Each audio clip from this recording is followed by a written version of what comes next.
The rise of Dubai, the city that shouldn't exist. The sun rises over a sea of glass and steel. Golden light reflects from skyscrapers that pierce the desert sky. Luxury yachts glide through artificial marinas. Supercars move along immaculate highways. Airliners arrive from every corner of the globe, connecting continents through a city that has become one of the most recognizable destinations on Earth. Today, Dubai is a symbol of ambition, a city associated with luxury, innovation, record-breaking architecture, and limitless possibility. Home to the world's tallest building, some of the world's most luxurious hotels, one of the busiest airports on the planet, and a skyline that looks more like science fiction than reality. But just a few generations ago, none of this existed. No skyscrapers, no artificial islands, no mega projects, no global financial center, only sand, sea, and a small settlement built around a narrow creek cutting through the desert. A place where survival depended on trade, fishing, and pearl diving. A place few outside the region had ever heard of. And yet, in less than a century, this small desert town transformed itself into one of the most influential cities in the modern world. A transformation so dramatic that many people still struggle to understand how it happened. Was it oil? Was it luck? Or was it something far more deliberate? Because despite what many assume, Dubai's rise was never simply the result of discovering natural resources. In fact, compared to many of its neighbors, Dubai's oil reserves were relatively limited. The leaders of Dubai understood something that would ultimately change the course of the city's future. Oil would not last forever, and if the city wanted to survive, it would need to become something much greater than an oil economy. What followed was one of the most ambitious urban transformations in modern history, a decades-long effort driven by vision, infrastructure, trade, innovation, and an almost relentless belief that the impossible could be achieved. Entire districts would rise from empty desert. Artificial islands would be built in the sea. Ports would become gateways connecting east and west. Airlines would transform into global brands. And a city once known primarily for pearl diving would become a magnet for entrepreneurs, investors, tourists, and dreamers from around the world. But Dubai's story is not just about buildings. It is not just about wealth. And it is certainly not just about luxury. At its core, Dubai is a story about ambition, a story about leadership, a story about seeing opportunity where others saw limitations. Because every skyline tells a story, and few skylines tell a story as remarkable as this one. From humble beginnings along the waters of Dubai Creek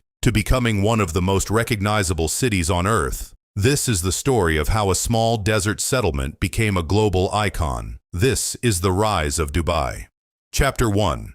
Before the skyline, 1900 to 1950, the desert trading outpost. If you were to travel back in time to Dubai at the beginning of the 20th century, you would struggle to recognize it. There would be no skyline, no highways, no luxury hotels, no airports connecting hundreds of destinations around the world, no artificial islands visible from space. Instead, you would find a small settlement clustered around a narrow saltwater inlet known as Dubai Creek. A settlement built from coral stone, palm fronds, and mud. A community shaped by the harsh realities of desert life. And yet, hidden within this modest trading outpost were the foundations of everything Dubai would eventually become. Long before oil transformed the Gulf, Dubai survived through something much older: trade. For centuries, the Arabian Gulf served as a critical link between civilizations. Merchant vessels traveled between East Africa, Persia, India, and Arabia, carrying spices, textiles, pearls, dates, and precious goods. Dubai occupied a strategic position along these routes. It wasn't the largest settlement in the region, nor was it the wealthiest, but it possessed something incredibly valuable: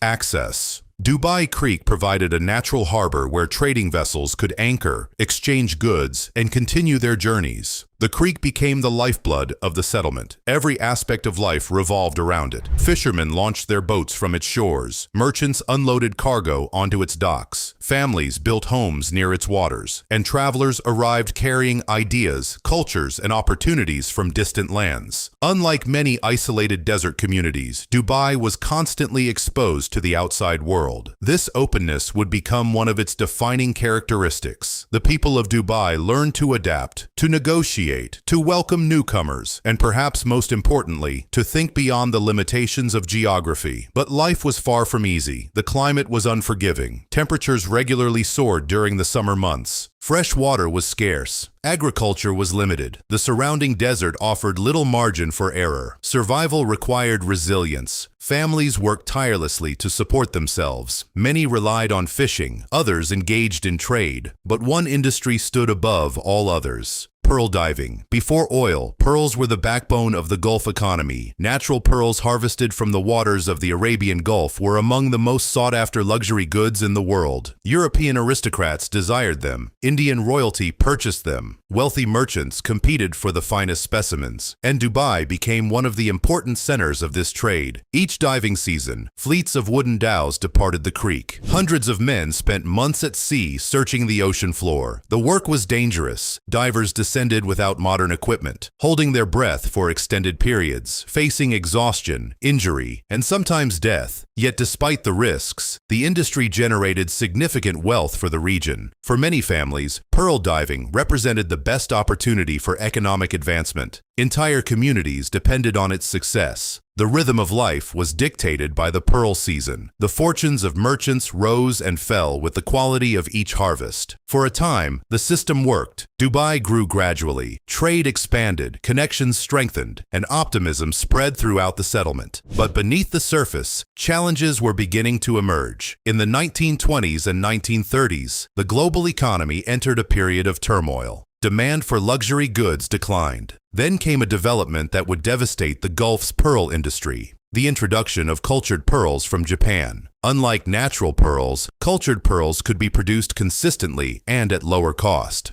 The market shifted rapidly. Prices collapsed. The traditional pearl economy began to unravel. For communities across the Gulf, the consequences were severe. Income disappeared. Businesses struggled. Families faced uncertainty. Dubai was no exception. The city found itself confronting a difficult question: how could it survive when its primary source of wealth was disappearing? Many settlements in similar circumstances declined. Some never recovered. But Dubai responded differently. Rather than retreating, it doubled down on trade. Its leaders understood that while industries might change, geography remained. The city still occupied an advantageous location. The creek still connected markets. Merchants still recognized the value of doing business there. Dubai began attracting traders from neighboring regions. Policies encouraged commercial activity. Taxes remained relatively low. Opportunities were created for entrepreneurs willing to take risks. Gradually, a culture of commerce emerged, a culture that rewarded adaptability over tradition, innovation over complacency, opportunity over fear. These principles may seem obvious today, but at the time, they represented a significant shift in thinking. The city was learning one of the most important lessons in its history. Its future could not depend on a single industry. Diversification would become essential, and this lesson would later shape nearly every major decision Dubai made. By the middle of the 20th century, the settlement remained relatively small. Visitors would still see modest buildings and simple infrastructure. Few outsiders would have predicted that this quiet trading town would one day become a global icon. Yet beneath the surface, something important was happening. Dubai was developing a mindset, a belief that challenges could be transformed into opportunities, a belief that geography could be leveraged rather than endured, and a belief that the future belonged to those willing to prepare for it. These ideas would soon find their greatest champion, a leader who looked at a small creekside settlement and imagined something far bigger, a leader who understood that vision often arrives long before resources. His name was Sheikh Rashid bin Saeed Al Maktoum, and under his leadership, Dubai's most extraordinary chapter was about to begin.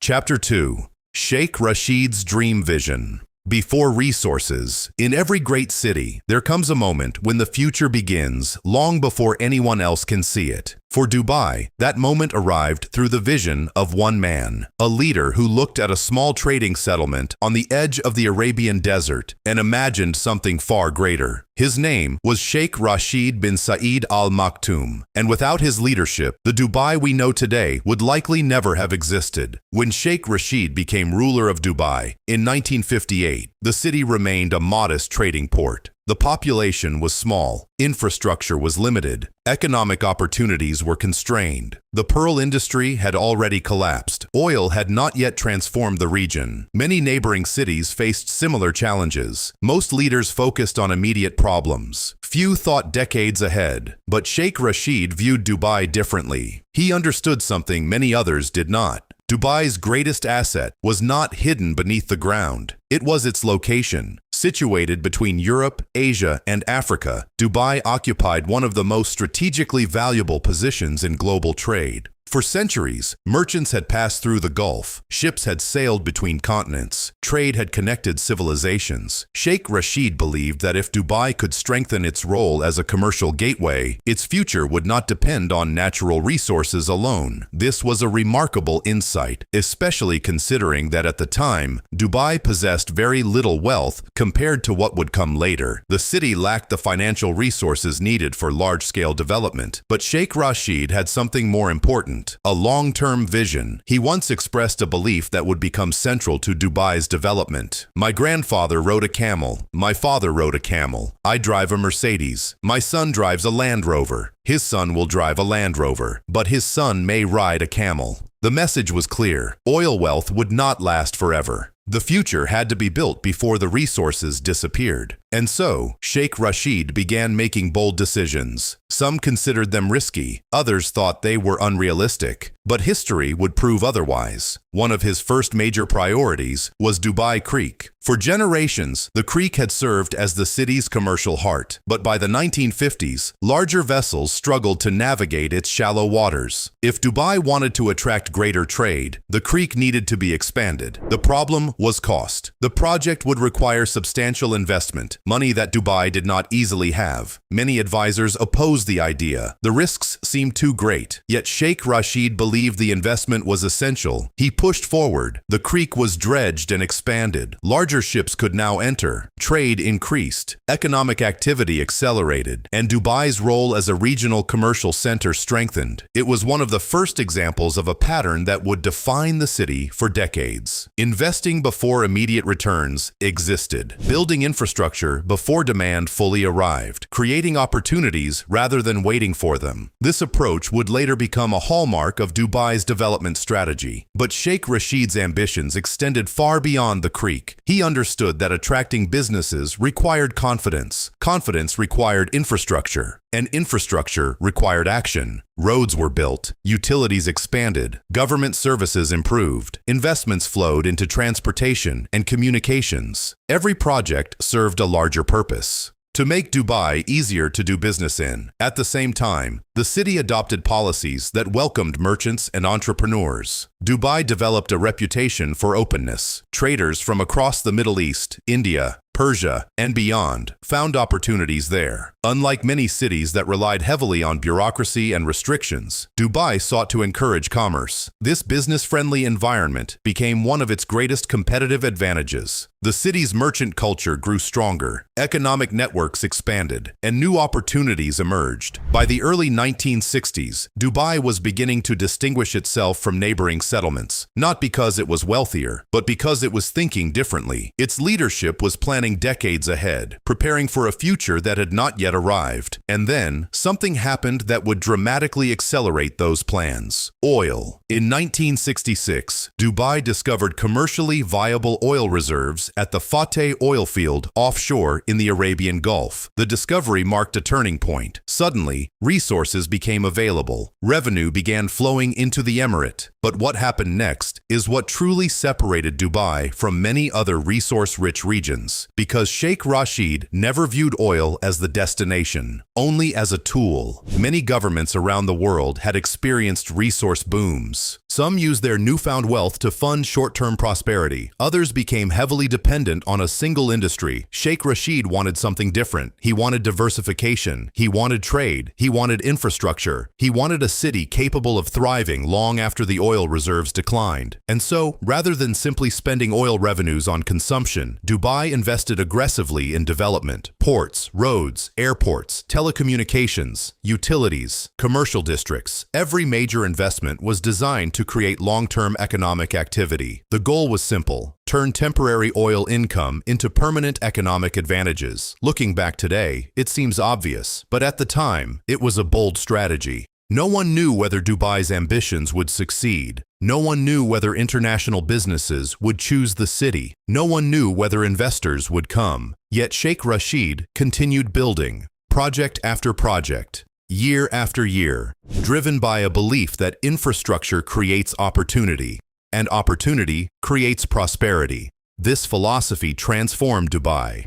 The city stopped thinking like a small trading settlement. It started thinking like a global hub, a place capable of connecting continents, a place capable of competing on the world stage, a place capable of attracting talent, investment, and commerce from every corner of the globe. And this transformation was only beginning, because the next phase of Dubai's rise would be even more ambitious. The city would leverage its growing resources to build something unprecedented in the region: massive ports, free trade zones, global logistics networks, projects that would transform Dubai from a regional trading center into one of the most important commercial gateways on Earth. The foundations had been laid. The vision was clear. And now, for the first time, Dubai had the resources to pursue it. The age of infrastructure had begun.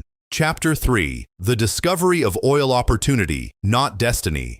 History often remembers a single moment, a discovery, an event, a turning point that appears to change everything. For Dubai, that moment came in 1966, the discovery of oil. For many people around the world, the story seems simple. Dubai found oil. Dubai became rich. Dubai built skyscrapers. End of story. But the reality is far more interesting, because oil did not create Dubai. It accelerated a vision that already existed. And perhaps more importantly, Dubai's leaders understood something that many resource-rich nations failed to recognize. Natural resources alone do not guarantee prosperity. What matters is what you do with them. By the mid-1960s, Dubai was already evolving. The expansion of Dubai Creek had strengthened trade. Infrastructure projects were underway. Merchants continued arriving from across the region. The city was developing momentum. Then came the discovery that would provide the financial resources needed to move faster. The Fateh oil field, located offshore in the Arabian Gulf, the field represented Dubai's first major oil discovery. For a city with limited financial resources, it was a game-changing moment. Suddenly, revenue began flowing into government coffers. For the first time, Dubai possessed the capital necessary to pursue large-scale modernization. But unlike some of its neighbors, Dubai faced a unique reality. Its oil reserves were relatively modest. Compared to the vast reserves of Abu Dhabi or Saudi Arabia, Dubai's oil wealth was limited. Even in the early years, leaders understood that production would eventually decline. This realization would influence nearly every major decision that followed. Oil was viewed as an opportunity, not a permanent solution, a bridge to the future, not the future itself. This mindset may have been one of the most important advantages Dubai ever possessed. Because while oil generated wealth, it also created urgency. The city needed to diversify before dependence became a problem. And so, rather than allowing oil revenues to sit idle, Dubai invested aggressively. Roads were among the first priorities. At the time, transportation infrastructure remained limited. Travel between communities could be difficult. Modern road networks improved connectivity and accelerated economic activity. The city became easier to navigate. Businesses became easier to operate. Opportunities expanded. Education was another focus. New schools opened. Training programs increased. A growing population required a growing workforce. Healthcare also improved. Hospitals and clinics expanded access to medical services. Living standards rose. Life expectancy increased. Modernization was becoming visible across the city. For residents, the transformation was profound. A generation that had grown up in a small trading settlement now witnessed the emergence of a modern city. Electricity spread across neighborhoods. Telecommunications improved. Public services expanded.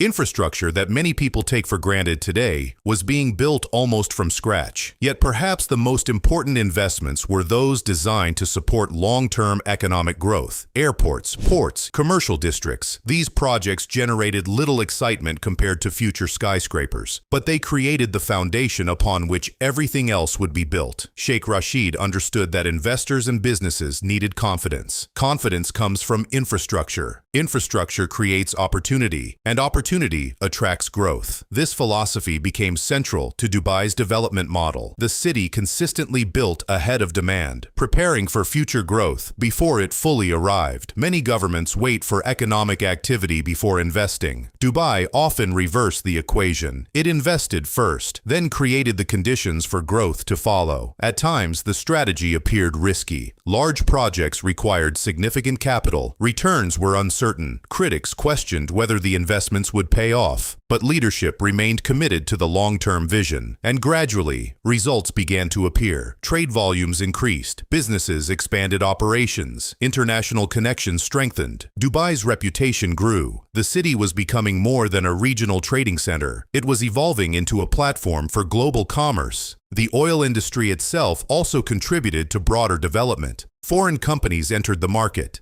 Technical expertise increased, international partnerships expanded, knowledge flowed alongside capital. Dubai gained valuable experience operating within the global economy. These relationships would prove crucial in the decades ahead. But perhaps the most remarkable aspect of this period was what Dubai chose not to become. Throughout history, countless economies have become heavily dependent on a single resource. When prices rise, prosperity follows. When prices fall, challenges emerge. Entire nations can become vulnerable to forces beyond their control. Dubai wanted a different future. Its leaders understood that economic resilience requires diversification. No single industry should determine the city's destiny. This belief guided investments throughout the 1970s. Oil revenues funded infrastructure. Infrastructure supported trade. Trade attracted businesses. Businesses created jobs. Jobs attracted talent. And talent fueled growth. The system began reinforcing itself. Each investment generated opportunities for the next. The city was building momentum, and with every passing year, Dubai became more connected to the world. Its ports handled increasing volumes of cargo. Its airport welcomed more travelers. Its commercial networks expanded across continents. What had once been a modest settlement along a creek was becoming an emerging regional hub. Yet even as modernization accelerated, leadership remained focused on the bigger picture. Oil would not last forever. The future had to be built now. That urgency drove some of the most ambitious projects in the city's history. Projects that many observers considered excessive. Projects that seemed far ahead of their time. Projects that would eventually transform Dubai into one of the world's most important gateways for trade and commerce.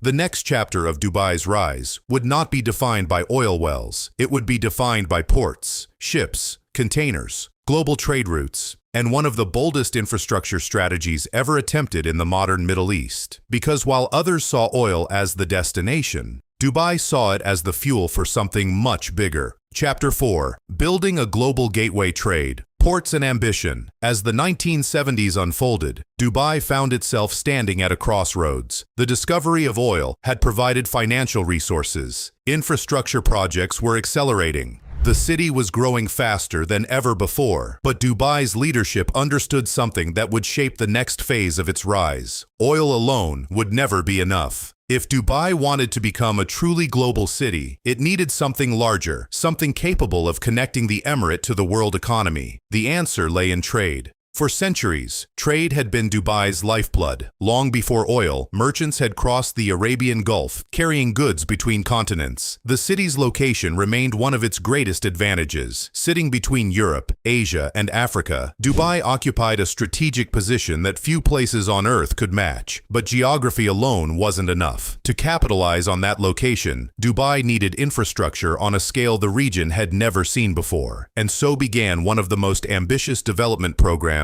in modern economic history. The first major step was Port Rashid. When construction began in the late 1960s, many observers questioned whether such a large port was necessary. At the time, Dubai's economy was still relatively small. The project seemed oversized, Some even considered it reckless. Why build a port larger than current demand required? But this was classic Dubai thinking. The city was not building for the present. It was building for the future. When Port Rashid officially opened in 1972, it immediately transformed Dubai's maritime capabilities. Larger ships could now dock efficiently. Cargo volumes increased. Trade expanded. International shipping companies began paying closer attention. For the first time, Dubai was positioning itself as a serious player in global logistics. But even Port Rashid would soon be overshadowed by an even bigger vision, a project so ambitious that many experts initially believed it would fail. Jebel Ali Port. Today, Jebel Ali is one of the largest and busiest ports in the world. But in the 1970s, the idea seemed almost unbelievable. The proposed location sat far outside the city. There was little surrounding development, minimal population, limited commercial activity. Building one of the world's largest ports in what appeared to be empty desert looked irrational to many outsiders. Yet Sheikh Rashid saw something others did not. He understood that trade was changing. Container shipping was revolutionizing global commerce. Goods could move faster and more efficiently than ever before. Countries and cities that adapted to this new reality would thrive. Those that failed to adapt would be left behind. Dubai intended to lead. Construction of Jebel Ali became one of the largest engineering projects in the region. Massive resources were committed. Billions were invested. Years of work followed. And when the port finally opened in 1979, it fundamentally altered Dubai's trajectory. Suddenly, the city possessed infrastructure capable of serving global markets. Shipping routes expanded. Trade volumes surged. Businesses recognized new opportunities. And most importantly, Dubai had created an asset that could generate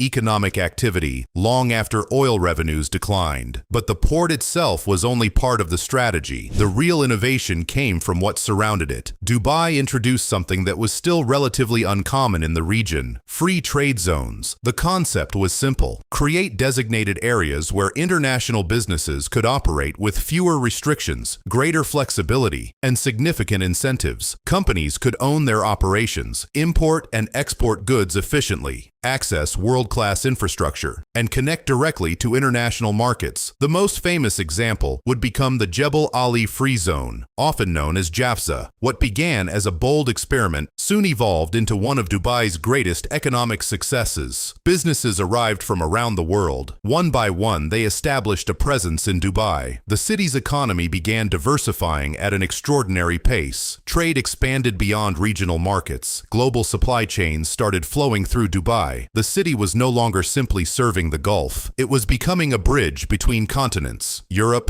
Asia, Africa, and eventually the Americas. Dubai was transforming into a crossroads of global commerce. What made this strategy so effective was its flexibility. Unlike cities dependent on a single industry, Dubai built an ecosystem. Ports supported trade. Trade attracted businesses. Businesses attracted workers. Workers increased demand for housing, services, and infrastructure. Growth reinforced growth. The system became self-sustaining. As more companies arrived, Dubai gained something equally valuable: reputation. Investors began viewing the city as stable, efficient, business-friendly, forward-thinking. This reputation became a competitive advantage. Around the world, companies constantly search for certainty, places where business can be conducted efficiently, places where infrastructure functions reliably, places where governments actively support economic activity. Dubai was rapidly becoming one of those places. Throughout the 1980s and 1990s, this strategy continued to evolve. More free zones appeared. Specialized economic districts were created. Each sector strengthened the city's economic foundation. Each reduced dependence on oil. Each moved Dubai closer to its long-term vision. By now, something remarkable was happening. The city had become far more than a regional trading center. It was becoming an international platform, a place where ideas, people, capital, and goods could move freely, a place designed specifically for global connectivity. And as trade expanded, Dubai's confidence grew. The city had proven it could attract business. It had proven it could build world-class infrastructure. It had proven it could compete internationally. Now it wanted something more: visibility, recognition,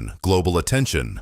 Dubai no longer wanted to simply facilitate commerce behind the scenes. It wanted the world to notice. It wanted to become a destination, a symbol, a brand. And to achieve that goal, the city would embark on a new phase of development, one defined by architectural ambition, record-breaking projects, artificial islands, luxury hotels, and a skyline unlike anything the world had ever seen. The era of ports and trade had built the foundation. The next chapter would build the image, an image that would transform Dubai from an economic success story into a global phenomenon. Because Dubai was no longer satisfied with connecting the world, it wanted to capture its imagination. Chapter 5. The Race to the Sky, Engineering the Impossible. By the 1990s, Dubai had achieved something remarkable. It had transformed itself into a thriving trade hub. Its ports connected global markets. Its infrastructure attracted international businesses. Its economy was becoming increasingly diversified. For many cities, that would have been enough. But Dubai was never interested in being ordinary. The city's leadership understood that economic success alone would not guarantee global recognition. There were many successful commercial centers around the world, many important ports, many thriving business districts. Few people could identify them instantly. Dubai wanted something different. It wanted visibility. It wanted attention. It wanted to become impossible to ignore. And to achieve that goal, Dubai embarked on one of the most ambitious urban development programs in modern history. The objective wasn't simply to build, it was to create symbols, landmarks that would capture the imagination of the world, structures so bold that they would redefine what people believed was possible. The strategy was brilliant. If Dubai could build projects that nobody else dared attempt, the city would become a global conversation. Every headline, every photograph, every television broadcast would reinforce the same message. Dubai was different. Dubai was ambitious. Dubai was the future. The first major example of this philosophy arrived in the form of a sail-shaped building rising from the Arabian Gulf. The Burj Al Arab, completed in 1999, the hotel immediately became one of the most recognizable buildings on Earth. Built on its own artificial island, connected to the mainland by a private bridge, the structure appeared almost unreal. At nearly every angle, it looked like a massive sail floating above the water. But the Burj Al Arab was more than architecture. It was marketing, a global statement, a symbol of luxury, a declaration that Dubai intended to compete with the world's most prestigious destinations. Inside, the hotel pushed luxury to extraordinary levels. Lavish suites, gold-covered interiors, personalized services, experiences designed to create headlines. Whether visitors stayed there or not, they remembered it. And that was exactly the point. The Burj Al Arab helped establish something that would become central to Dubai's identity: luxury as a global brand.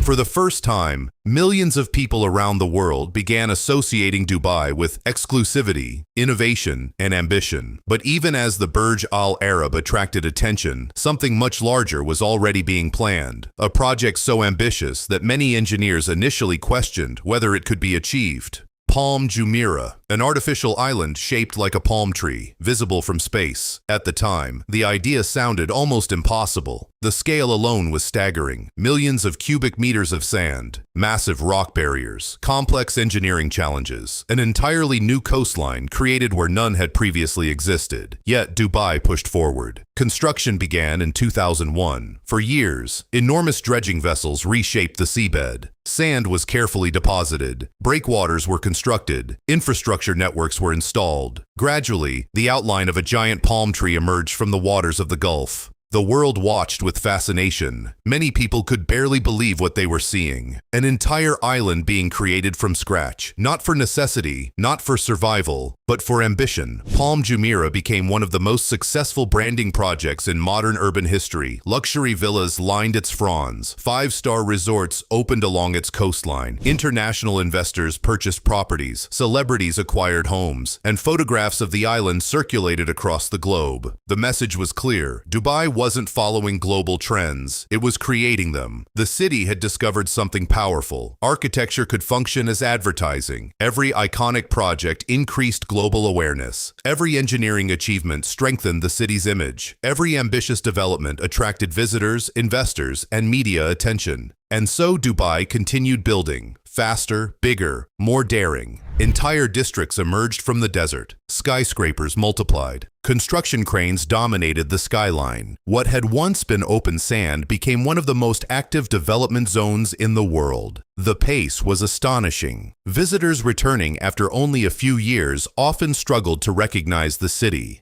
Neighborhoods appeared where none had existed before. Road networks expanded rapidly. New business districts emerged. Dubai seemed to reinvent itself continuously. Yet the most ambitious project was still to come. A structure that would redefine both the city's skyline and its global reputation, the Burj Khalifa. Today, it stands as the tallest building ever constructed by humanity. But when the project was announced, many questioned its necessity. Why build a structure so tall? Why invest billions into breaking records? Why attempt something that had never been done before? The answer reveals a great deal about Dubai's strategy. The Burj Khalifa was not simply a building. It was a symbol, a physical representation of the city's ambitions, a statement to the world. If Dubai was going to build, it would build bigger. If Dubai was going to compete, it would compete globally. If Dubai was going to dream, it would dream without limits. Construction began in 2004. Thousands of workers participated. Advanced engineering techniques were developed. New logistical challenges emerged almost daily. The project pushed the boundaries of modern architecture. Year after year, the tower rose higher, breaking record after record, capturing international attention. And when it officially opened in 2010, it instantly became one of the most famous structures on Earth. The Burj Khalifa accomplished exactly what Dubai intended. It transformed the city's image. Even people who knew little about Dubai recognized its skyline. The city had created a global icon. But perhaps the most fascinating aspect of this era was not the buildings themselves. It was the mindset behind them. Dubai's leaders understood that in an increasingly connected world, perception matters. Cities compete for talent, for investment, for tourism, for global influence. Architecture became one of Dubai's most effective tools in that competition. The city wasn't merely constructing buildings. It was constructing narratives, stories about innovation, stories about ambition, stories about the future. Every tower, every island, every record-breaking project reinforced the same idea. Dubai was a place where impossible things could happen, and that perception generated real economic value. Tourists arrived to see the landmarks. Businesses established regional headquarters. Investors purchased property. Entrepreneurs relocated. The skyline itself became an economic asset. Yet, beneath the excitement, challenges were beginning to emerge. Rapid growth carried risks. Debt levels increased. Speculation intensified. Real estate prices soared. Confidence appeared unstoppable. But history has a way of testing even the most ambitious cities. And in 2008, a global crisis would force Dubai to confront its greatest challenge yet. For the first time in decades, the city's momentum would face a serious threat. The question was no longer how high Dubai could rise. The question was whether it could withstand the storm, and the answer would shape the next chapter of its story. Chapter 6. Brand Dubai, creating a global identity. By the early 2000s, Dubai had already accomplished what many cities spend centuries trying to achieve. It had transformed itself into a major commercial hub. Its ports connected continents. Its skyline was becoming internationally recognizable. Its economy was expanding at an extraordinary pace. But Dubai's leaders understood something that many governments overlook. Success alone is not enough. The world has countless successful cities. Few become global brands, and Dubai was determined to become one of them. The goal was no longer simply to build infrastructure. The goal was to shape perception, to create an image so powerful that people across the world would immediately recognize the name Dubai, an image associated with ambition, luxury, innovation, opportunity, and perhaps most importantly, possibility. The challenge was immense. Cities cannot buy global relevance overnight. They must earn attention. They must create stories, experiences, symbols, moments that capture the world's imagination. Dubai began doing exactly that. One project at a time, one industry at a time, one headline at a time. Tourism became a central pillar of this strategy. Unlike traditional destinations built around centuries of history, Dubai was creating an entirely new tourism identity. Instead, Dubai focused on the future. It sold an experience unlike anywhere else, a city where luxury met innovation, where futuristic architecture rose from the desert, where visitors could experience things that seemed impossible. Ski slopes inside shopping malls, artificial islands visible from space, 7-star hospitality, record-breaking skyscrapers. The city itself became the attraction, and tourists responded. Visitor numbers climbed rapidly, hotels expanded, resorts multiplied. Dubai was no longer just a business destination. It was becoming a global playground, yet tourism was only one piece of a much larger strategy. Another key component was aviation, and no company would play a bigger role in Dubai's global rise than Emirates Airline. Founded in 1985 with only a handful of aircraft, Emirates began with a relatively simple mission: connect Dubai to the world. But over time, that mission evolved into something far more ambitious. The airline transformed itself into one of the most recognizable aviation brands on the planet. New routes expanded across continents. Fleet sizes increased dramatically. Service standards gained international recognition. Passengers traveling between Europe, Asia, Africa, and Australia increasingly found themselves passing through Dubai. The city's geographic location became one of its greatest strengths, a natural crossroads connecting east and west, and every traveler who landed in Dubai became a potential ambassador for the city. Many arrived for a brief layover, only to discover a destination unlike anything they expected. Some returned, others invested, many told stories, and those stories helped spread Dubai's reputation across the globe. As aviation expanded, so did Dubai International Airport. What began as a modest airport gradually evolved into one of the busiest international travel hubs in the world. Millions of passengers flowed through its terminals each year, then tens of millions. Eventually, more international travelers passed through Dubai than almost anywhere else on Earth. The airport became more than infrastructure. It became a gateway, a physical representation of Dubai's global ambitions. At the same time, the city aggressively pursued international visibility, major sporting events, business conferences, luxury exhibitions, global summits. Every event served a purpose. Every visitor created exposure. Every headline reinforced the same narrative. Dubai was open for business, open for tourism, open for opportunity. And perhaps no strategy was more effective than luxury branding. Dubai embraced luxury in a way few cities ever had, not as a niche market, but as a core identity. Luxury hotels became architectural icons. Shopping malls became destinations in their own right. High-end real estate developments attracted wealthy buyers from around the world. The city positioned itself as a place where the extraordinary was normal, where ambition had no ceiling, where limits existed only to be challenged. Critics sometimes dismissed this strategy as superficial. They saw only the glamour, the skyscrapers, the luxury cars, the lavish experiences. But beneath the surface was a carefully designed economic model. Luxury attracted attention. Attention attracted visitors. Visitors attracted investment. Investment created growth. Growth reinforced the brand. The cycle became self-sustaining, and it worked. By the mid-2000s, Dubai had become one of the most discussed cities in the world. Its projects generated headlines across international media. Its developments appeared in magazines and documentaries. Its skyline became instantly recognizable. For many people, Dubai represented something larger than a city. It represented possibility, a place where bold ideas could become reality, a place where rapid transformation was not only accepted, but expected. Yet rapid growth often creates its own vulnerabilities. As confidence increased, investment poured into the city. Property values soared, construction accelerated, speculation intensified. The atmosphere was electric, optimistic, almost unstoppable. But beneath the excitement, risks were accumulating. Few people noticed them. Even fewer believed they could threaten Dubai's momentum. After years of extraordinary success, the city appeared invincible. Then, in 2008, the global economy changed overnight. Financial markets collapsed. Credit disappeared, investors panicked, and Dubai faced the greatest challenge of its modern history. The city that had spent decades rising suddenly found itself confronting a question few had considered. What happens when growth stops? The answer would test everything Dubai had built and determine whether its remarkable rise could survive its first major crisis.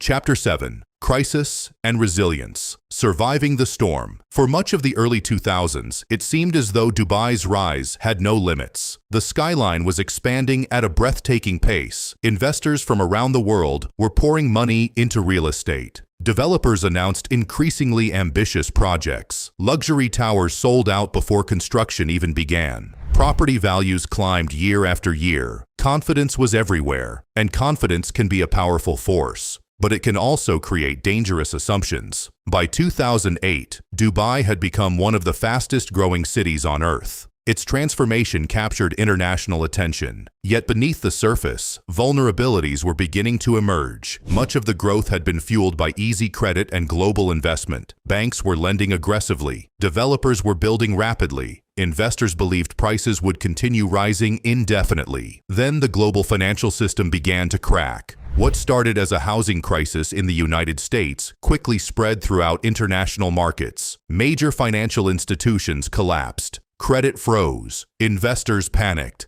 Global confidence evaporated. The shockwaves reached every corner of the world, including Dubai. Almost overnight, the environment changed. International investments slowed dramatically. Property demand weakened. Financing became difficult to obtain. Projects that once seemed guaranteed suddenly faced uncertainty. Some developments were postponed. Others were canceled entirely. Construction cranes that had become symbols of progress now stood motionless. The city that had spent years building faster than almost anyone else suddenly found itself confronting a very different reality. For the first time in decades, growth was no longer guaranteed. Property prices fell sharply. Investors who had expected endless appreciation faced losses. Speculative activity disappeared. Confidence weakened. And around the world, critics began asking difficult questions. Had Dubai grown too quickly? Had ambition exceeded reality? Was the city's development model sustainable? These questions dominated international headlines. Many observers believed Dubai's extraordinary rise had reached its limit. Some predicted a prolonged decline. Others questioned whether the city could recover at all. It was a defining moment, not just economically, but psychologically, because the true test of any city is not how it performs during prosperity. It is how it responds during adversity. And Dubai's response revealed something important about its character. Rather than abandoning its long-term vision, the city focused on adaptation. Projects were reassessed. Financial structures were strengthened. Government entities implemented reforms. The focus shifted from rapid expansion to stability. The crisis forced Dubai to become more disciplined, more selective, more strategic. Lessons were learned. The era of unchecked optimism had ended. A more mature phase of development was beginning. Support from neighboring Abu Dhabi also played a crucial role. At a critical moment, financial assistance helped stabilize confidence and reassure international markets. The relationship between the Emirates demonstrated the importance of regional cooperation during periods of uncertainty, and slowly, signs of recovery began to appear. Global markets stabilized. Investor confidence gradually returned. Tourism remained strong. Trade continued flowing through Dubai's ports. Emirates Airline continued expanding. The city's underlying economic strengths had not disappeared. They had merely been tested. By the early 2000s, recovery was becoming increasingly visible. Construction resumed, investment returned, visitor numbers increased, new projects emerged. But this time, growth was accompanied by valuable experience. Dubai had learned an important lesson. Ambition alone is not enough. Resilience matters. Adaptability matters. The ability to recover matters. And perhaps most importantly, long-term success requires constant reinvention. This lesson would become central to Dubai's next chapter, because while many cities might have spent years simply rebuilding after such a crisis, Dubai was already looking ahead, toward technology, toward innovation, toward a future that extended far beyond oil, real estate, and tourism. The city was preparing for another transformation, one focused not on what Dubai had been, but on what it could become, a city designed not only for the present, but for the future. And once again, the world would be watching. Chapter 8. the city of the future innovation, beyond oil. By the time Dubai emerged from the global financial crisis, its leaders understood that the next stage of growth would require something different. The city had already become a major trade hub. It had built one of the world's most recognizable skylines. It had established itself as a global tourism destination. But the future was changing. Technology was reshaping industries. Artificial intelligence was transforming business. Sustainability was becoming a global priority. Competition between cities was intensifying. To remain relevant, Dubai would need to evolve once again, and evolution had become one of the city's greatest strengths. Throughout its history, Dubai's success had come from recognizing change early, from adapting before necessity forced action, from investing in the future before others could see it clearly. That mindset remained unchanged. The focus was now shifting toward innovation. Across the city, initiatives emerged to position Dubai at the forefront of technological development. Government services became increasingly digital. Smart city programs expanded. Infrastructure systems became more connected and efficient. The goal was simple: create one of the most technologically advanced urban environments in the world. Dubai wanted to become a testing ground for the future,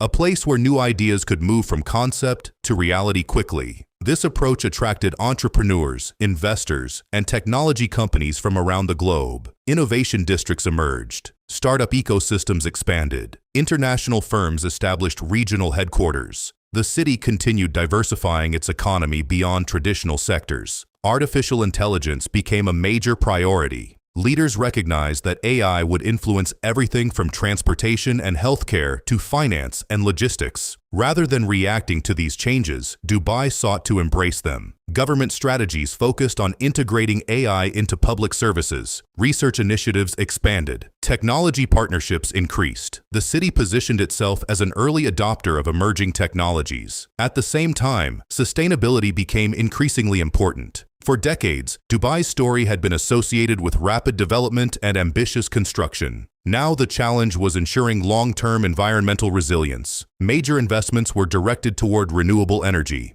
Perhaps the most visible example is the Mohammed bin Rashid Al Maktoum Solar Park, one of the largest solar energy projects in the world. Located in the desert outside the city, the facility represents Dubai's commitment to diversifying not only its economy but also its energy sources. The symbolism is powerful. A city that once relied heavily on fossil fuels investing in a future powered by renewable energy. It reflects the same principle that guided Dubai decades earlier. Prepare for tomorrow before today's advantages disappear. Another milestone came with Expo 2020 Dubai. Delayed by the global pandemic but ultimately held in 2021 and 2022, the event became one of the largest international gatherings in modern history. Countries from around the world participated. Millions of visitors attended. The expo showcased technology, sustainability, innovation, and global cooperation. But beyond the event itself, it reinforced Dubai's identity, a city capable of bringing the world together, a city focused on the future, a city constantly reinventing itself.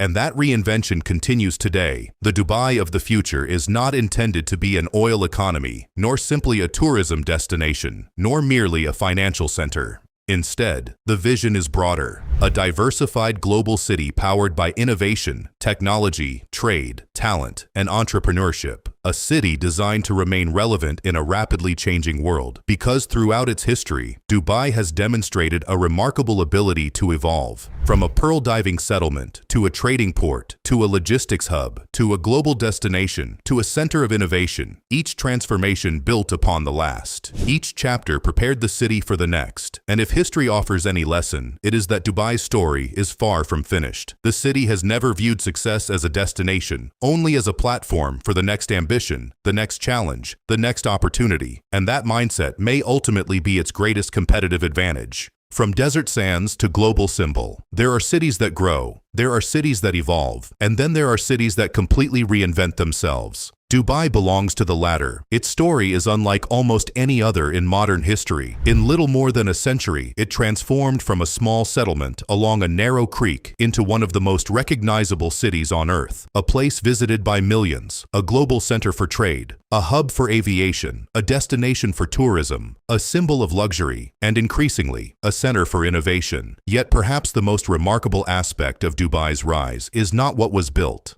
It is how it was built. Because the story of Dubai is often misunderstood. Many assume its success was inevitable, that oil alone created the city, that wealth simply appeared. But history tells a different story. Long before the skyscrapers, long before the artificial islands, long before the luxury hotels and global headlines, there were merchants, fishermen, pearl divers, and families adapting to one of the harshest environments on Earth. There was a community built around trade, a culture shaped by openness to the outside world, and a willingness to embrace change. Those foundations mattered because when opportunity arrived, Dubai was ready, and when resources became available, the city had a plan. The leadership of Sheikh Rashid bin Saeed Al Maktoum played a critical role. He understood that geography could become an advantage, that infrastructure could create opportunity, and that the future must be built before necessity demands it. His vision shaped the trajectory of the city, but vision alone would not have been enough. Dubai succeeded because it consistently turned ideas into action. It expanded the creek, built ports, created free zones, connected itself to global trade networks, invested in aviation, developed tourism, and continually diversified its economy. Again and again, the city chose long-term thinking over short-term comfort. Perhaps that is the most important lesson in Dubai's story. Its leaders rarely viewed success as a reason to stop. Instead, success became a reason to prepare for the next challenge. When oil revenues arrived, they invested beyond oil. When trade flourished, they expanded infrastructure. When tourism grew, they strengthened their global brand. When crisis struck, they adapted. And when recovery came, they began preparing for the future once again. This cycle of reinvention has defined Dubai for generations because, at its core, Dubai is not simply a city of wealth, it is a city of ambition, a place built on the belief that limitations can be challenged, that impossible ideas can become reality, and that the future belongs to those willing to build it. Today, visitors often see only the skyline, the towers, the luxury, the spectacle. But beneath those landmarks lies something deeper, a story of planning, a story of resilience, a story of strategic vision, a story that continues to unfold. The world changes quickly, technology evolves, industries rise and fall, economic landscapes shift. The challenges of the future will be different from those of the past. Yet, if history offers any indication, Dubai will continue doing what it has always done, adapting, reinventing, and looking beyond the horizon. Because from the pearl divers of Dubai Creek to the engineers designing tomorrow's smart cities, one idea has remained remarkably consistent: the belief that the future can be created, not waited for. And perhaps that is the true reason Dubai became a global symbol. Not because it discovered wealth, but because it refused to let circumstance define its destiny. From desert sands to a city recognized around the world, Dubai's rise stands as one of the extraordinary transformations of the modern age, and its story is still being written.